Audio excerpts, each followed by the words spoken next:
बिस्मिल्लाहिर्रहमानिर्रहीम। असल बात से मैं एक बार हुआ नाज़रीन, माजी में मुझे याद है कि जब भी कोई त्यौहार होता था, चाहे वो मजहबी त्यौहार हो, ईदें हों या कोई नेशनल डे हो, तो हम उस पे छोटे छोटे क्लिप बनाकर या कॉलम लिखकर या अपनी सोशल मीडिया पे तहरीरें लिखते थे कि हमारी हमदर्दियाँ मकबूजा कश्मीर में जो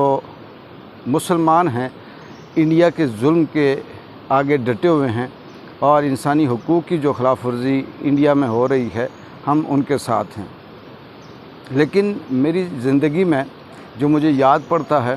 कि ये पहली ईद है कि मैं ये कहूँगा कि मेरी आज की ये ईद उल अज़हा, ईद कुर्बान, और इसमें जो भी इसमें है, खुशियाँ हैं, कुर्बानी है, जज्बा है, ये सारे का सारा पाकिस्तान के अंदर इस वक्त जो बदतरीन इंसानी हुकूक़ की खिलाफ वर्जी करते हुए मौजूदा फासिस्ट हुकूमत ने, मौजूदा कब्ज़ा ग्रुप ने इस धरती के 25,000 के करीब आम शहरियों को बंद कर रखा है, जिसमें 10,000 रिकॉर्ड पे हैं। और ये वो लोग हैं जो नामी ग्रामी भी हैं, जो शरीफ भी हैं, जिन्होंने कोई जुर्म भी नहीं किया, जिन्होंने इस मुल्क के हक़ के लिए आवाज़ उठाई, जिन्होंने हमेशा इस वतन की, इस धरती की अपनी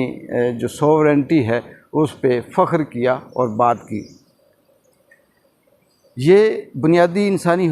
हक़ है कि उसकी चॉइस है कि वो किसको पसंद करता है, किसको नापसंद करता है। अगर कोई पीपल्स पार्टी का नज़रिया रखता है, नून लीग का नज़रिया रखता है, JUI का नज़रिया रखता है, PTI का नज़रिया रखता है, ये सारी चीज़ें अपनी अपनी जगह पे सबको हक़ हासिल है कि वो अपने इस नज़रिए के मुताबिक अपनी जो एफिलिएशन है वो जारी रखें।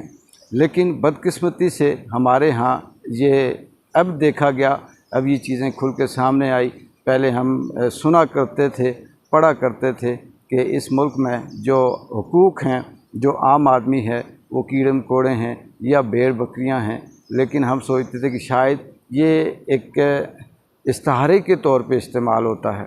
शायद ये जो लफ्ज़ हैं कीड़े मकोड़े या भेड़ बकरियां, ये कोई ऐसा एक इस्तारा है जिसको आम आदमी, एक नेशनलिस्ट या इस मुल्क में जुल्म ज़्यादती की चक्की में पिसने वाला शख्स इस्तेमाल करता है। लेकिन अब देखा कि ये जो इस्तारा जिससे मैं कहता था, ये इस्तारा नहीं बल्कि ये एक सच है, हकीकत है और तल्ख़ हकीकत है कि इस वक्त इस मुल्क में एक तरफ एक तबका है जो इस मुल्क पे कब्ज़ा करके बैठा हुआ है, जो इस मुल्क में करप्शन करके हज भी कर रहा है, करप्शन करके उम्रा कर रहा है, करप्शन करके कुर्बानियाँ दे रहा है, करप्शन करके इस मुल्क में अपनी मर्ज़ी की जो नैरेटिव है वो उसको बिल्ड कर रहा है, मीडिया को ख़रीद के रखा हुआ है, साफ़ियों पे जुल्म के पहाड़ तोड़े जा रहे हैं। आम आदमी जिसका ताल्लुक़ किसी तरह से भी किसी सियासी जमात से नहीं, सिर्फ सोशल मीडिया की हद तक, अपने जज्बात की हद तक, अपनी जो हाई एफिलिएशन है उसकी हद तक वो किसी नज़रिए के साथ जुड़ा हुआ है। लेकिन मौजूदा हुकूमत ने जो पिछले 1 साल से मुसलसल कोशिश कर रही है, लेकिन ख़ास करके 9 मई के बाद इन्होंने जो जुल्म के पहाड़ इस मुल्क की अवाम पे, आम आदमी पे, आम शहरियों पे तोड़े, उसका रिकॉर्ड, उसकी तारीख़, उसकी हिस्ट्री इस मुल्क में, इस खित्ते में, बर-ए-सग़ीर में कहीं नहीं मिलती। इसी वजह से मैं आज बिल्कुल तन्हा हूँ। मुझे किसी किस्म की कोई ईद की खुशी नहीं है, ईद कुर्बानी की भी कोई खुशी नहीं है। जो लोग कुर्बानी दे रहे हैं, सच्ची मैं आपको बताऊँ कि मेरा दिल उस पर भी मुतमईन नहीं है, क्योंकि हम कुर्बानी किसके लिए दे रहे हैं? इब्राहीम अलैहिस्सलाम की सुन्नत को ताज़ा कर रहे हैं, अल्लाह ताला को राज़ी करने के लिए हम कुर्बानियाँ दे रहे हैं, और अपने जो मज़हब है, जो हमारा अक़ीदा है, जो हमारा ईमान है, उसकी पैरवी के लिए हम ये कुर्बानियाँ दे रहे हैं। पाकिस्तान में इस वक्त जो कब्ज़ा ग्रुप है, जो फासिस्ट हुकूमत है, जो PTM का जत्था है, इनके साथ जो इनके सपोर्टर हैं, इनके साथ जो इनको बैकअप पे इन्हें मदद कर रहे हैं, वो सारे के सारे वो लोग हैं जो इस मुल्क में हमेशा अपने आप को रखना चाहते हैं, और बाकी अवाम के नाम पर वो आए ज़रूर हैं, अवाम के नाम पर उन्होंने हल्फ ज़रूर लिया है। अवाम और मुल्क की सलामती और बेहतरी और तहफ़्फ़ुज़ के लिए उन्होंने कस्में ज़रूर खाई हैं, लेकिन इस वक्त वो कर वो रहे हैं जो हिटलर की सोच थी, जो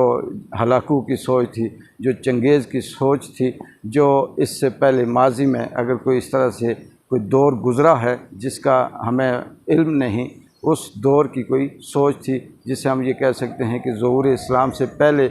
जब हम पढ़ा करते थे बचपन में, तो उसमें ये पढ़ते थे कि ज़ुहूर इस्लाम से पहले, इस्लाम के नाफिज़ होने से पहले ख़वातीन की कोई इज़्ज़त नहीं होती थी, औरतों को ग़ुलाम बना के रखा जाता था, बच्चियों को कत्ल कर दिया जाता था, और इसी तरह से जो मर्द होते थे वो अपने आप को डोमिनेट करने के लिए जो जुल्म हो सकती थी बर्बरियत, उस ताकत का इस्तेमाल करते हुए अपनी वहाँ बर्बरियत को कायम रखते थे। आज अगर 2023 जिसको हम तरक्की का दौर कहते हैं, जिसको हम मीडिया का दौर कहते हैं, जिसको हम डिजिटल दौर कहते हैं, जिसको हम ग्लोबल दौर कहते हैं, इस दौर में आज अगर हम देखें तो बहुत से बच्चियाँ जो बिल्कुल मासूम हैं, दूध पीती बच्चियों से लेकर जवान बच्चियों तक, उनकी माएँ, उनकी बहनें, उनकी बेटियाँ, उनके भाई, उनके वालिद सिर्फ़ और सिर्फ इस वक्त पाकिस्तान की जेलों में, कोई मिलिट्री कोर्ट में है, कोई सिविल कोर्ट में है, सिर्फ़ इसलिए कि वो बात क्यों करते हैं जो बात इस मुल्क की अशराफिया को पसंद नहीं। वो इसलिए बंद हैं कि वो बात क्यों करते हैं जो इस मुल्क के काबिज़ ग्रुप को पसंद नहीं। इसमें इमरान रियाज एक ज़िंदा मिसाल है, जो इस वक्त तक हज़ारों कोशिश के बावजूद, अदलिया के हुक्म के बावजूद, जजेस के ऑर्डर के बावजूद उसका अता पता नहीं मालूम कि वो ज़िंदा है, गायब है, किस हालत में है, वो कहाँ रखा हुआ है, उसको किस कस्टडी में है, उसको सज़ा किसकी मिल रही है। जो हमें पता है वो यही पता है कि उसको सिर्फ़ और सिर्फ सच बोलने की, हक़ बात करने की सज़ा मिल रही है। इसी तरह से अशर शरीफ था जो जिसको कत्ल कर दिया गया, शहीद कर दिया गया, उसके लिए धरती तंग कर दी गई। पाकिस्तान के अंदर इस वक्त भी बेशुमार ऐसे जो शरीफुल नफ्स लोग थे जो अभी भी हैं, कैद हैं, उनकी तस्वीरें सोशल मीडिया पे आ रही हैं, अपने प्यारों से, अपने भाइयों से, अपने ख़ानदान से दूर हैं। और दूसरी तरफ अगर आप मीडिया चैनल ऑन करें तो वहाँ पे बैठा हुआ एक किराए का ग्रुप जो मुसलसल एक ही बात को दोहराए जा रहा होता है कि इस वक्त जो जुल्म 9 मई जो हुआ, इसके पीछे ये लोग हैं, इसके पीछे ये जुल्म हो गया, ये बर्बरियत हो गई, ये शोधाओं के साथ नाइंसाफ़ी हो गई। पाकिस्तान में अगर बात की जाए तो तारीख़ में हमेशा हम ये पढ़ते थे कि ये मुल्क अगर कायम है तो शोधा की कुर्बानियों की वजह से है, ये मुल्क अगर बचा हुआ है तो शोधाओं की कुर्बानियों की वजह से बचा हुआ है। और उस शोधा की कुर्बानियाँ, वो 65 की जंग में भी शहीद हुए, वो 71 की जंग में भी शहीद हुए, वो 1947 में पाकिस्तान जब अलग हुआ इंडिया से उस वक्त भी शहीद हुए। इंडिया से पाकिस्तान आते हुए अपने मुल्क समझते हुए, अपनी धरती समझते हुए भी लोग लाखों की तादाद में शहीद हुए। 65 की जंग में इसी तरह से शहीद हुए, और कारगिल की जो जंग थी उसमें भी शहीद हुए। बहुत से ऐसे